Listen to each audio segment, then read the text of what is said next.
China's Eastern Military Command has announced joint military options around the island of Taiwan starting this evening. Joint military actions. They will conduct joint sea and air training close to the island, as well as live fire exercises off Taiwan's east coast.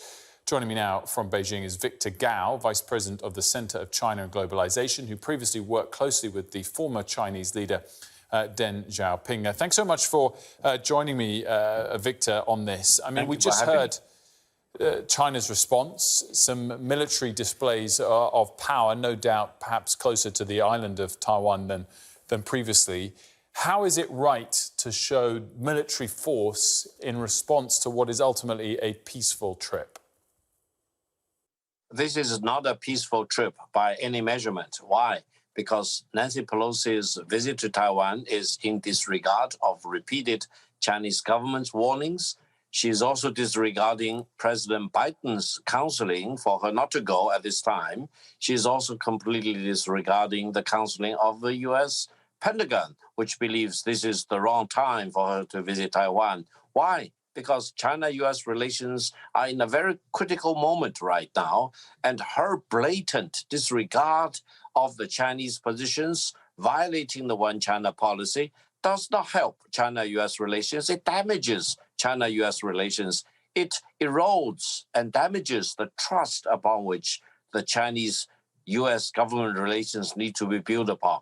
And the U.S. military and the Chinese military at this time need to find more rooms to cooperate with each other rather than to be antagonized against each other.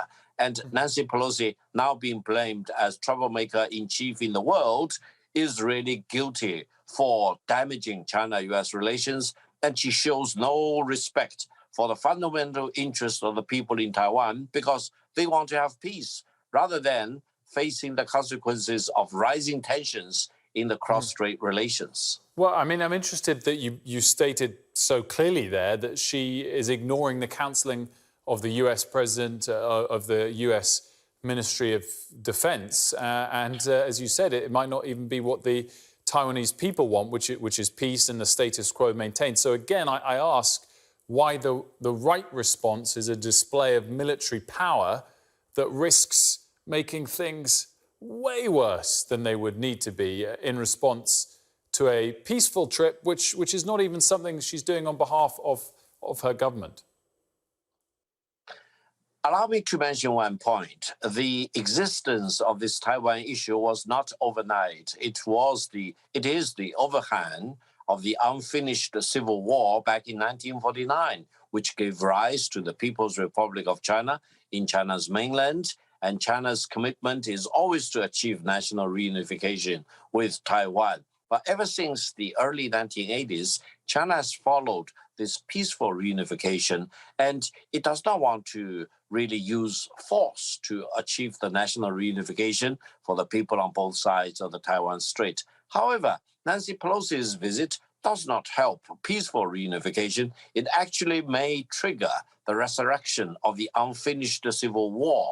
This is why the U.S. military is very much worried about, and this is also the reason why both China and the United States government urged Nancy Pelosi not to proceed with this visit.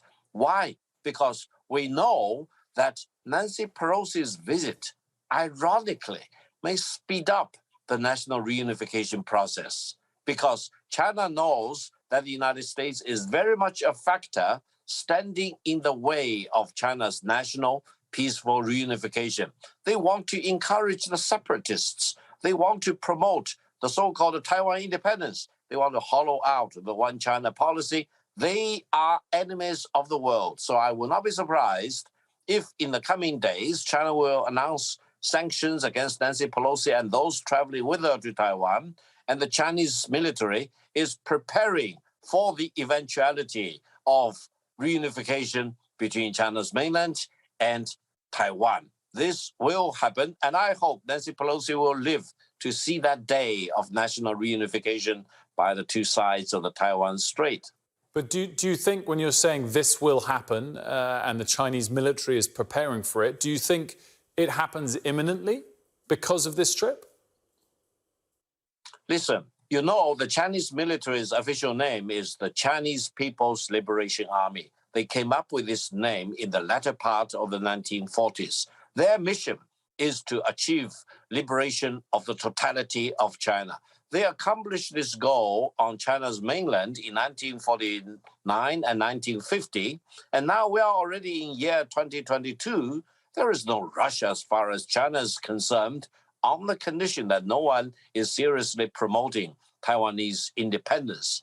Now, the former president of Taiwan, Mr. Ma Ying-jeou, said that ever since the early 1960s, China's mainland already possessed enough military capacities to use force to liberate Taiwan. But why should China's mainland never do that over the past decades? Because we do not want to use force. We want to promote peaceful reunification.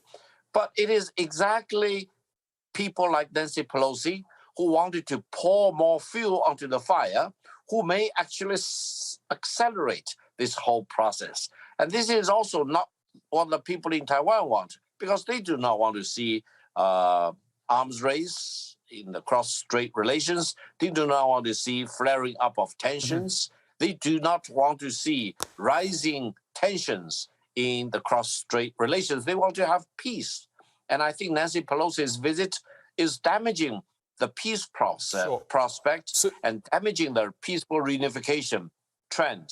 So I understand that perspective on this latest trip by Nancy Pelosi, but step back from that, and I understand the history that you've outlined, that this stemmed from a civil war in 1949, not from a foreign incursion into a foreign territory, like, for example, the British taking Hong Kong. This is a separate issue. And I ask the question, particularly as time has been allowed to pass and democratic norms have been allowed to be established in Taiwan, whether China respects the will of the people of Taiwan. And maybe they don't want formal independence, but if they want to maintain the status quo, does China respect that? First of all, the status of Taiwan is not up to the 23 million people in Taiwan to decide by themselves. It is up to the 1.4 billion people on both sides of the Taiwan Strait to decide. I understand that. Chinese law... I understand that, but does China understand the longer they have left it, which has been their own decision, to see more elections take place, more leaders elected with vast majorities by the people that want to maintain the status quo, that your point of view on that gets weaker? Not necessarily. This is exactly what China proposed for the one country, two system. As a matter of fact, the one country, two system, which applied to Hong Kong ever since 1997, was originally prepared for Taiwan, meaning Taiwan and China's mainland can practice different social systems, capitalism for Taiwan and socialism for China's mainland, and the two countries can be united in sovereignty as one united country. While people in Taiwan can do whatever they want, they can continue their business as usual. Deng Xiaoping even said after reunification, Taiwan can keep its own military. This is more of a freedom compared with people in Hong Kong, is that right? Therefore, your worries actually are moot because they do not exist.